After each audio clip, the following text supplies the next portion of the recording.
Irmãos, louvado seja o nome do Senhor. Diante de nós, encontramos uma palavra, primeiramente o título. O título vem nos dizer sobre conversão. E o que significaria conversão? Conversão é o mesmo, eu usarei de analogia para que possam entender. O que seria uma conversão? Eu estou indo em uma rodovia e olho que em certo ponto eu errei o caminho. Eu errei o meu trajeto está errado. Logo sendo assim, quando eu olho mais para frente, vem uma rotatória. E nessa rotatória eu entro e mudo de caminho. Se eu estou na estrada de barro, eu entro na estrada de asfalto. Assim é a conversão. Eu estou no caminho errado, eu mudo para o caminho verdadeiro. Eu estou no caminho da mentira, eu venho para o caminho da verdade.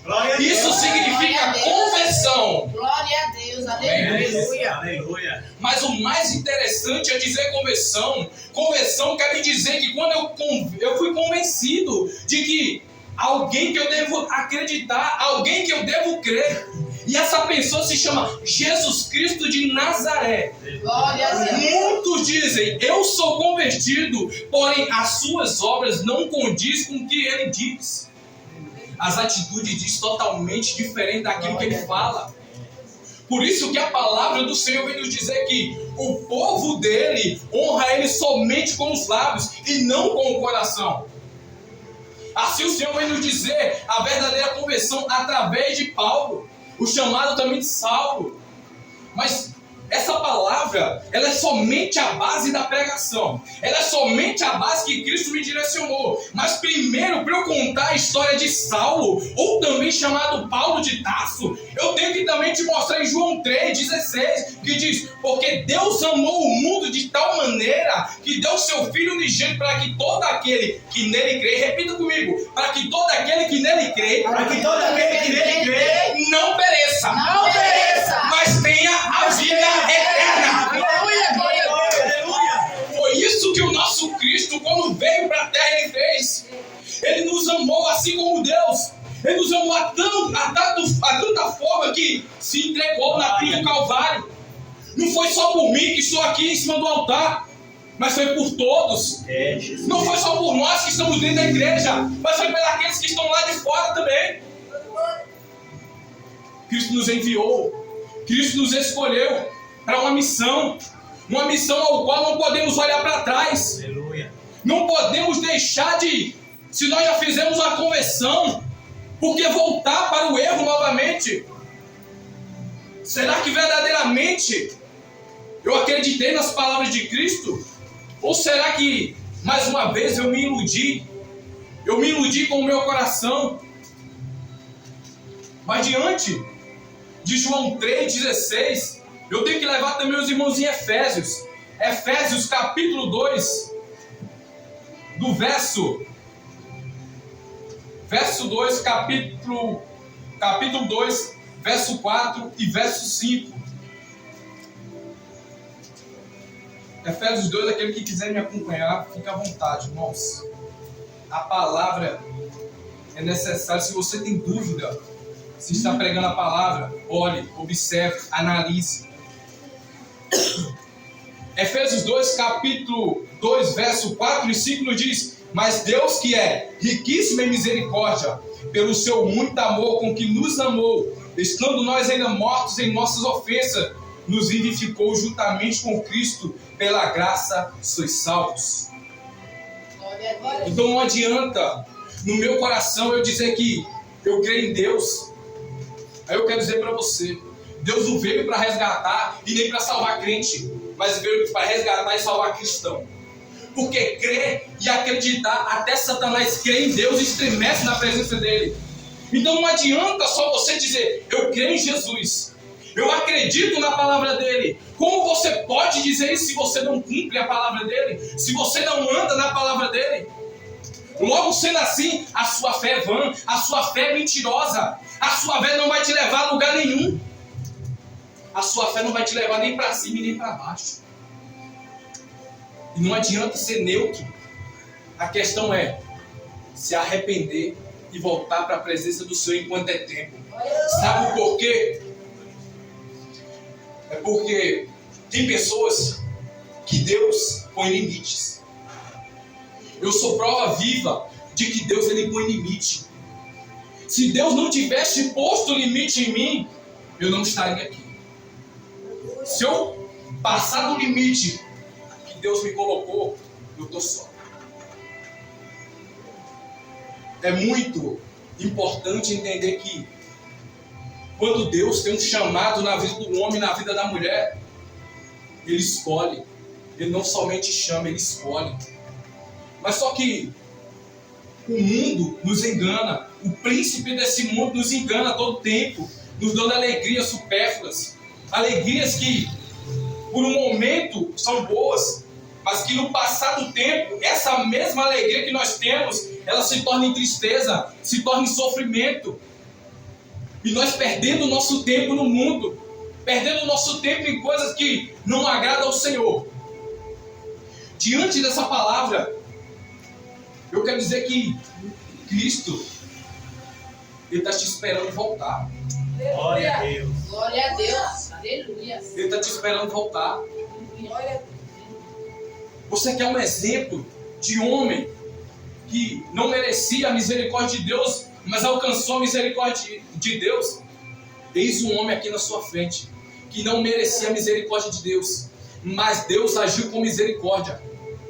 Sabe o que é homem cruel? Sabe o que é homem frio? Homem sanguinário? Ele, aquele passado, ele estaria hoje na sua frente. Mas aquele homem, ele morreu. Glória a Deus. Jesus Glória Cristo. a Deus. Aleluia. Nome de Jesus. Diante desta palavra, não é para se engrandecer, mas é para dizer, como assim Paulo também disse aqui. Paulo disse Glória a Deus. em 1 Timóteo, Glória a Deus. Aleluia. Deus seja louvado. Glória a Deus. glória a Deus, aleluia. 1 Timóteo, capítulo 1, verso de número 15 e 16, que nos diz: esta é uma palavra fiel e digna de toda aceitação, que Cristo Jesus veio ao mundo para salvar os pecadores, dos quais eu sou o principal. Mas por isso alcancei misericórdia, para que em mim, que sou o principal, Jesus Cristo mostrasse toda a sua longanimidade, para exemplo dos que haviam de crer nele para a vida eterna. Glória a Deus. Glória a Deus. Aleluia. Você quer um exemplo maior do que Paulo? Paulo foi um homem que, por muito tempo, ele compartilhou da morte de servo de Deus. Ele foi um dos co-participantes da morte do servo de Deus, daqueles que servia ao caminho. Este homem, designado pelos principais dos sacerdotes, pegou uma carta e, a certo tempo, ele foi para Damasco. Em seu coração ele tinha ódio, vingança. Um homem frio e calculista. Um homem que ele não media esforços para praticar a justiça, para praticar o ódio, a raiva. Todos aqueles que diziam que eram do caminho, ele queria saber onde estava. Ele queria saber para poder prender. E muitos outros para poder matar. É porque, irmãos, sabe por que Paulo vivia dessa forma? É porque Paulo estava cego. Ele achava que enxergava, mas ele estava cego. É porque o príncipe desse mundo cegou o entendimento de muitos, para que eles não vivam, mas que eles vivam mortos. Quando não estamos na presença do Senhor, estamos mortos vivos. Agora, quando nós vimos para a presença do Senhor, eis que saímos da morte e passamos para a vida. Glória a Deus. E essa vida não é só essa vida terrena, mas é uma vida abundante, uma vida que se diz vida eterna. Em Cristo Jesus. Essa vida nós só recebemos essa herança quando estamos em Jesus Cristo.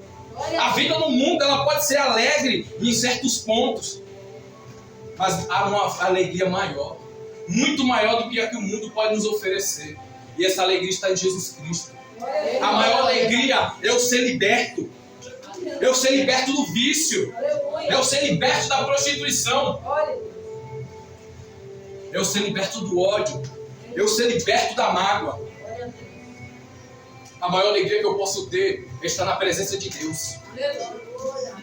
Assim como Paulo em Filipenses capítulo 1, verso 21, ele diz, depois que ele se converte a Deus e faz a obra de Deus nos últimos dias da sua vida, ele diz, na prisão, o viver é Cristo, o morrer é lucro. Por que será que esse homem, ele disse, o viver é Cristo, o morrer é lucro? É porque, irmãos, essa vida sem Cristo, ela não tem sentido. Essa vida que vivemos sem Cristo, sem seguir os caminhos de Cristo, ela não tem sentido. Nós vivemos à deriva. Nós vivemos andando às cegas. É um cego guiando outro cego. Diferente é quando estamos na presença do nosso Senhor. Assim como Paulo relata na passagem de Atos 9, fala que quando ele ia a caminho para Damasco, o Senhor se apresentou a ele em forma de resplendor. E esse homem, que em seu coração tinha todo aquele ódio, toda aquela raiva, a glória de Deus foi tão forte que aquele homem caiu em terra. Sendo assim, esse homem veio a ficar cego. E o Senhor ficou cego por 3 dias e 3 noites. Mas o que você quer dizer com essa palavra? É que, irmãos, Deus, Ele é o Deus que tira a cegueira de nós, a cegueira espiritual. E eu não estou falando de quem está fora, não, é de quem está dentro. Porque quem está fora já está cego, nós sabe. Mas o pior de tudo é você estar dentro da casa e ainda continuar cego. Quando eu falo cegueira, não é cegueira material, não. Não é cegueira carnal, não. É cegueira espiritual. Aleluia. Sabe qual é a cegueira espiritual que eu estou falando? É aqueles que ainda não se converteram, que ainda Jesus vai pegar no caminho para Damasco. Aqueles que falam mal do próximo. Aqueles que ficam em conversinha nos cantos. Aquele que faz divisão dentro de igreja. Esse que eu estou falando. É aqueles que, como os fariseus, faziam motim para matar o servo de Deus. Eu não estou falando de cegueira espiritual. É pessoas que estão na casa do Senhor, mas ainda não chegou a vontade e o prazer do Senhor na vida dele. O prazer dele não está no Senhor. A visão dele não está ligada no Senhor, mas a visão dele está ligada na roupa do irmão. Aleluia. A visão dele está ligada, aleluia, é na roupa, é no calçado.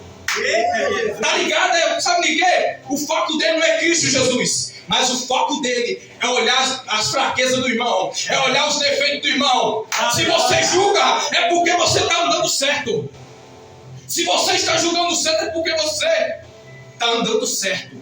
Porque se você não estiver andando certo, você é um hipócrita. Você é um maldito diante do Senhor. Que a palavra do Senhor, ela nos condena a ser hipócrita. Deixe de ser fariseu. Sai da cegueira espiritual. Cristo está te chamando é para um renovo, é para uma vida nova, e não para uma vida maldita e amaldiçoada. Porque do que adianta você viver 20, 30 anos, 40 anos dentro da igreja, mas começar e continuar do mesmo jeito que entrou? Que conversão é essa sua? Se converte, raça de víboras, assim disse João. É porque diziam, eu sirvo a Deus, o meu Deus é o Deus de Abraão. Mas as obras não condiziam com as suas palavras, honravam a Deus com os seus lábios, mas com o coração não. O coração estava vazio. E no dia de hoje, não é diferente da nossa raça, não é diferente dos cristãos. Dos cristãos não. Eu posso só dizer, cristão não, crente, porque crente até o diabo é. Eles é tão crente que acredita mais no diabo do que em Jesus. Aleluia, Jesus. Glória a Deus. Fala, Jesus. Aleluia, Jesus. É verdade. Mas ao mesmo momento, irmão, que Jesus, ele repreende, ele exorta, ele ama. Sabe por que ele repreende? É porque ele ama como filho. Ele te ama como filho. Se não fosse por isso, ele não tinha entregado o seu único filho, o seu filho unigênito, para morrer por cada um de nós, para que nós pudéssemos nos tornar filhos de Deus e co-herdeiros de Cristo na herança eterna. Você sabe o que é vida eterna? Você não sabe o que é vida eterna. Vida eterna nós só encontramos em Cristo Jesus. E Ele nos chama a uma comunhão. Ele não chama para a gente viver de qualquer forma, mas chama a gente para vir para a presença dEle. Vem, filho, vem, vem. Eu tenho algo guardado para você. Eu não quero pôr limite na sua vida. Mas se for preciso pôr limite, eu vou colocar. Assim diz o Senhor. E Saulo, irmãos, quão maravilhoso é poder ver o trabalhar de Deus na vida de Saulo. Um homem que antes perseguia, agora ele é um homem que está levando a palavra de Deus. Em Atos capítulo 9, do verso verso 30 e 31, diz assim: sabendo, porém, os irmãos o acompanharam até Cesareia e o enviaram a Tarso. Assim, pois, as igrejas em toda a Judéia, Galiléia e Samaria tinham paz e eram edificadas e se multiplicavam, andando no temor do Senhor e consolação do Espírito Santo. Ao contrário do que me diz a palavra, que diz que a esse mesmo homem era o mesmo homem que perseguia a igreja. Agora, olhe diante dessa palavra a transformação que o Espírito Santo faz na minha e na sua vida. Glória a Deus. De perseguidor da igreja, ele se torna consolador. Aquele que ora e o Espírito Santo batiza. Aquele que ora e Deus faz prodígios e maravilhas acontecer. Glória a Deus. Olhe só a diferença de um homem convertido na presença do Senhor verdadeiramente. Um homem que perseguia, matava. Agora, nesse texto de Atos 9, do verso 30 e 31, o texto vem nos dizer que esse mesmo homem que fazia todo tipo de atrocidade contra aqueles que eram do caminho, agora esse homem, ele prega a verdade, ele consola aqueles que estão aflitos, ele chora com os que choram, ele se alegra com os que se alegram. Esse mesmo homem que pregava a morte, esse homem que praticava o homicídio, agora esse homem traz a vida. Esse homem prega a vida. Esse homem fala da vida. Esse homem é cheio de vida. Sabe por que ele é cheio de vida? Ele é cheio de vida porque ele é cheio do Espírito Santo. E esse homem lá em 1 Coríntios, aleluia, capítulo 12, ele vem nos relatar que ele mesmo tinha todos os dons. Todos os dons do Espírito Santo. Imagina a magnitude que esse homem alcançou na presença de Deus. Será que eu e você não conseguimos alcançar essa mesma amplitude ou até maior na presença do Senhor? O que é que está me faltando? O que é que está te faltando para que eu e você cresça em tão magnitude na presença de Deus? Sabe o que está faltando em crente? Mais intimidade. Aleluia. Mais intimidade. Sabe por que eu digo mais intimidade? Porque esse mesmo homem, lá em 2 Coríntios, capítulo 12, se eu não me engano, o 17, ele relata que ele pede ao Senhor, ele está passando por um momento de dificuldade, ele diz: Senhor, tira esse espinho de mim, esse espinho da minha carne. E Deus diz para ele: não tirarei, porque minha graça já te basta. Ele quis dizer, e você diz o seu secreto: mas Senhor, eu estou te servindo, eu estou buscando a tua presença, e as coisas para mim parece que é tudo mais difícil, Senhor. Na minha casa tem hora que faltam as coisas, mas Senhor, o que é que eu estou fazendo de errado? Eu estou no pecado, eu estou buscando a tua presença, eu estou me entregando, o que é que está acontecendo? É porque, irmãos, cada um tem o seu chamado, cada um é escolhido para uma coisa na obra de Deus. Então Cristo quer te falar nesta noite: não fique triste com as situações decorrendo da sua vida, só olhe para mim, porque a minha graça já te basta. O que basta na nossa vida, irmãos, quando nós vemos para a presença do Senhor, nós não vemos para ser abençoados, porque a maior bênção que poderemos ter e a maior prosperidade é ter a nossa salvação em mãos. Aleluia, glória a Deus. A nossa maior alegria é a salvação, não são os bens materiais, porque os bens materiais, eles vão passar. Os bens materiais é só aqui. Quando eu trago nesse contexto, eu lembro do rico Lázaro. Rico Lázaro, por não ter nada na terra, não tinha nada, mas ele tinha uma coisa: que muitos não tinham, mas ele tinha a presença de Deus. De toda a prosperidade que você pode ter nessa vida, a sua maior prosperidade é ter a presença de Deus. Então não precisa ansiar por riquezas materiais, porque maior é o Deus que está na sua vida. Maior é o Deus que cuida de você. Eu quero dizer para você que a riqueza ela acaba, que o dinheiro acaba, o carro se acaba, a casa se acaba, a minha carne, a sua carne se acaba, mas a presença do Senhor, ela é eterna e ela fica para sempre e ela nunca vai permitir, aleluia, quando nós estamos na presença dele, que nós morra eternamente, mas que nós vivamos eternamente na presença dele.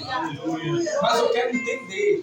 Se você está entendendo, você não vai dar glória para quem está pregando, não. Você vai dar glória para Jesus Cristo de Nazaré. É porque quando você dá glória, você diz assim: a glória é para o Senhor, Jesus. Aleluia. A glória é para o Senhor. Quando eu dou glória, eu te agradeço, Senhor, pela oportunidade que eu tenho todos os dias de ouvir a tua palavra. Pela oportunidade de dizer que tu és santo. É porque o meu viver, o seu viver deve ser um viver em Cristo. Porque o que passou dessa vida é lucro em Cristo Jesus. Então, diante da circunstância, irmão, não espere Deus colocar um limite na sua vida. Em todas as circunstâncias, eu esperei Deus colocar limite na minha vida. Aleluia, Jesus. A pior coisa que você pode esperar para se converter é Deus colocar um limite na sua vida. Não espere Deus colocar limite, porque quando Deus coloca limite, é como aconteceu com o irmão meu. Deus colocou limite, ele ultrapassou, e Deus ceifou. Ah, mas Deus ceifa? Ceifa. Sabe por que ele ceifa? Ele ceifa desobediente. Pessoas que zombam do povo de Deus. Está no meio do povo de Deus, mas não é do povo de Deus. Opa! Essa palavra ela me remete lá em Êxodo 14. Dentro do povo de Israel existia pessoas que não eram do povo de Israel. Um povo que era o povo egípcio. Um povo que tinha uma tradição totalmente diferente da vontade do Senhor, totalmente diferente da vontade do povo de Israel, que era servir ao próprio Deus. Dito assim, eu quero dizer que no nosso meio, todo momento a gente vai enfrentar egípcios no nosso meio. Egípcios que vai nos confrontar, egípcios que vai se levantar contra o nosso Deus. Mas eu quero dizer para você que todo aquele que se levanta contra o nosso Deus e contra o povo de Deus, ele se levanta para cair. Em nome de Jesus, glória a Deus. Eu não estou falando somente, eu não estou falando de carne não, irmão. Eu estou falando de potestade e principados, que os irmãos, que se dizem irmãos, estão dando lugar para eles e está sendo usado. Quando nós não vigiamos no falar, quando nós murmuramos, não agradecemos pelo que temos, nós estamos dando lugar para um só, Satanás e seus demônios. Glória a Deus. Jesus, aleluia. A palavra de Deus é exata nos dizer que a nossa maior luta não é contra a carne nem sangue, mas é contra o mundo espiritual. Se atente ao mundo espiritual. A sua guerra, a minha guerra não é com você. A sua guerra não é comigo. Mas a nossa guerra é com o nosso inimigo. E é com o inimigo do nosso Pai. Então, quando nós vemos aqueles que estão do nosso lado errando, não devemos apoiar, mas devemos exortar, corrigir dentro da palavra. Porque a palavra, ela é 100% genuína e digna de aceitação. Glória a Deus. Glória a Deus. Então, quando vemos o nosso próximo no erro, nós não devemos apoiar ele no erro, mas devemos exortar. Lembre de Moisés. Moisés, se ele tivesse apoiado o povo no erro, assim como Arão apoiou, hoje ele estaria morto. Mas sou um homem que, independente da circunstância, independente da pressão, ele estava falando a verdade. Ele estava sendo um homem incisivo. Nós, como chefe da casa, nós devemos ser incisivos nas nossas palavras. Não devemos apoiar o erro. Se verdadeiramente nós aceitamos a Cristo Jesus, nós não devemos aceitar o erro. Não devemos aceitar mentira. Não devemos aceitar. Porque isso não agrada ao Espírito Santo. Aleluia.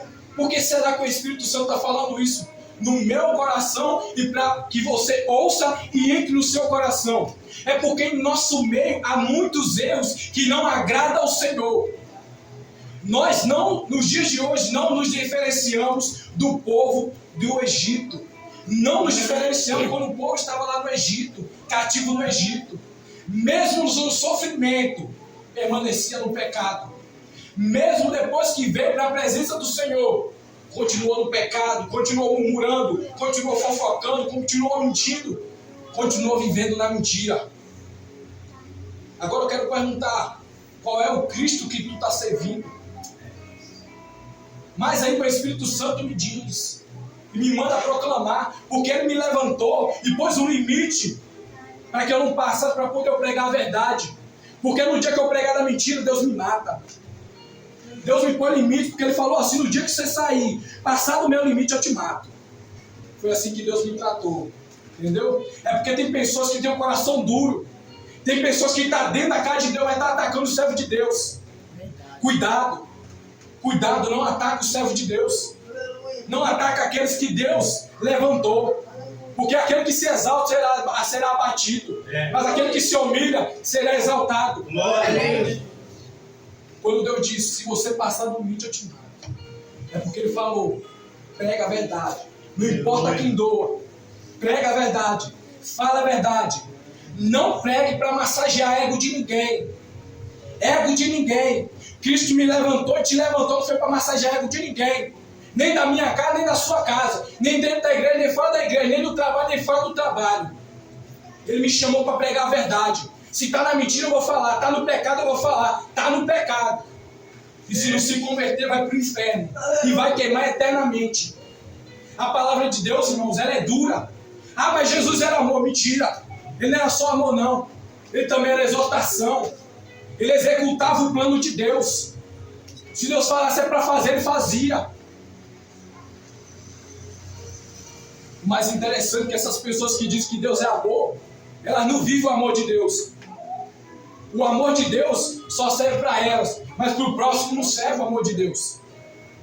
É interessante essas pessoas que te dizem que são cristãos, mas está desviado dentro da igreja. E Cristo manda se converter.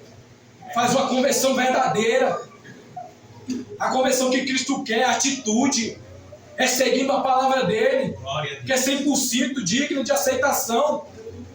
Até quando vai viver nessa vida medíocre, nessa vida que está te arrastando para o inferno? Jesus. Quando você vai mudar a sua rota? Sai da estrada de chão, vem para a estrada de asfalto, que é Jesus. Aleluia. Sai do caminho torto, vem para o caminho reto. Sai do caminho largo, vem para o caminho estreito, que é da palavra do Senhor. Eu sei que a palavra do Senhor é dura, que a palavra do Senhor é difícil de seguir. Mas é melhor você seguir no duro, no difícil, do que ir no molinho, nos caminhos espaçosos e caminhar para um lugar que você não pode sair depois.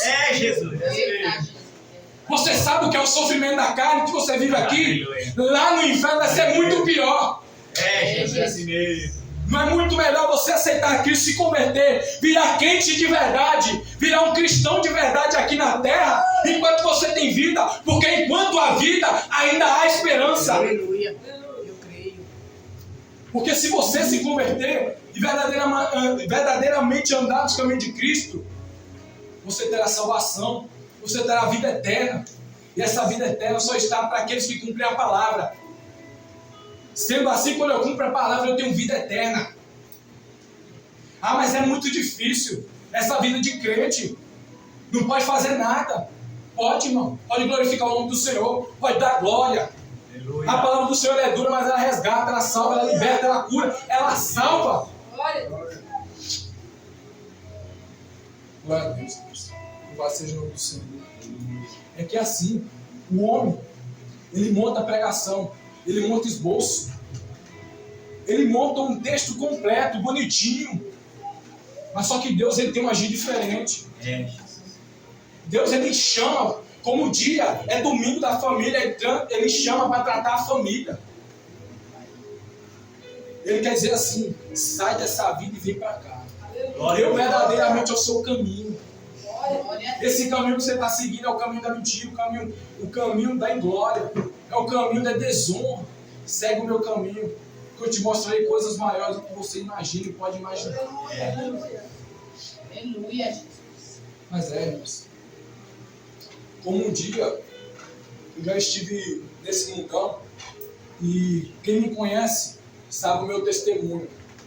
Vivia na mentira, era injusto, era falso, mentiroso, né? Frio, não tinha amor a ninguém, fingido, vingativo. Mas só que Cristo, quando verdadeiramente nós aceitamos Cristo na nossa vida, Ele transforma a nossa vida. Glória a Deus. Aleluia. Eu creio, Jesus. Chegou a dizer, famílias minhas, eu dizia assim que esse daí não tem mais futuro não. Esse daí nem sai mais daí. Para quem não conhece, irmãos, eu já passei por um presídio, cometi crimes bárbaros, que se você olhar para mim hoje, você não diz que eu fui a pessoa que eu estou falando, mas esse que eu estou falando é a verdade. Só Cristo e aqueles que estão próximo de mim sabem o que eu cometi no meu passado. E sabe o tanto que Cristo, não foi porque eu quis mudar, foi porque Cristo transformou minha vida. Aleluia. Eu aceitei, mas quem transformou foi o Espírito Santo. É o Espírito Santo que a todo momento me diz assim, o caminho é esse, não é esse. A minha carne, a sua carne, ela quer seguir outro caminho, mas Cristo, Ele me coloca em outro caminho, Ele te coloca em outro caminho. Só basta a mim e a você obedecer a voz dele. Glória a Deus. Aleluia. Como Saulo, irmãos. Não tem diferença a nossa vida e a vida de Saulo. Porque Saulo, de perseguidor, ele se passou aquele que prega o Evangelho, aquele que consolava o povo de Deus. Paulo, se a gente olhar para dentro da palavra, nós vemos que Paulo foi um dos homens mais usados no tempo dele. Um homem que era estudado, porém era um homem que vivia na ignorância. Qual a ignorância, irmão? A ignorância do conhecimento de Deus. Ele achava que estava servindo a Deus, mas na verdade ele não estava servindo a Deus.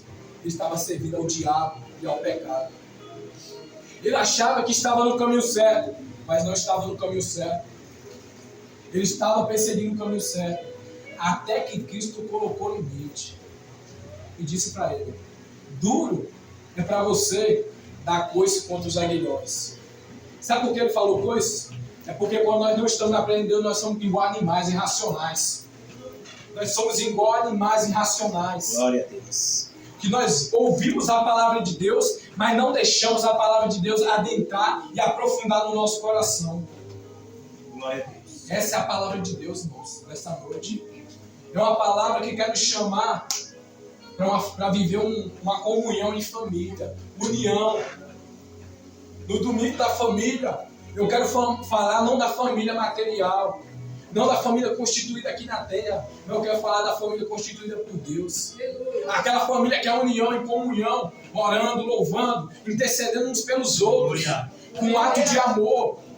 Eu estou falando não é de vínculo de sangue, não é de vínculo de carne, não, irmão. Eu estou falando de vínculo de espírito.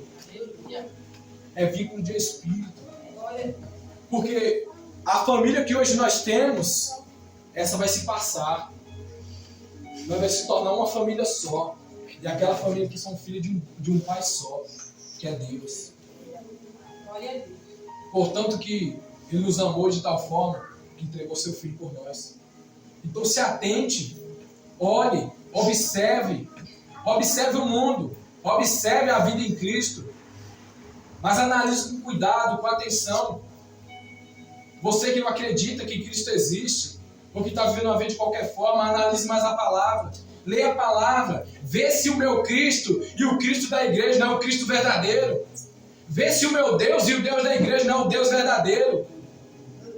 Vê se a vida que você está levando, ela compensa. Olhe para ela, compensa a vida que você está levando. E eu estou falando somente para quem está fora da igreja, não. Porque quem está fora da igreja, eu não posso julgar. Eu posso julgar quem está dentro. O máximo que eu posso falar para quem está fora é se converter e se arrepender dos seus pecados e vir para Jesus. Mas agora, para quem está dentro, eu posso falar: tome vergonha. Se ajeite, se converta, seja crente de verdade, seja homem e mulher de Deus, tome atitudes com sabedoria. Dentro da igreja eu posso julgar quem está dentro da igreja. Quem se diz servo de Deus. E se ele estiver errado, ele não pode falar o mais. É porque eu estou certo a seguir na verdade, na palavra da verdade. Mas essa é a palavra, irmãos, que Deus colocou no meu coração. Eu montei esboço. Queria falar um sermão maravilhoso, lindo. Um sermão que dava pulo, que dava aleluia. Não, mas só que Deus ele quer exaltação. Deus ele quer rir no caminho da verdade. Ele não quer, como eu ouvi, eu estava cortando o cabelo. E sabe o que aconteceu? O irmão falou assim, mas você não se batizou? O irmão com um corte assim, com o símbolo do Tony Calvo assim na cabeça. Jesus. Mas você não aceitou Jesus, está bebendo, está fumando. Mas o meu pastor, ele falou que é aos poucos. E a locomotiva, irmão?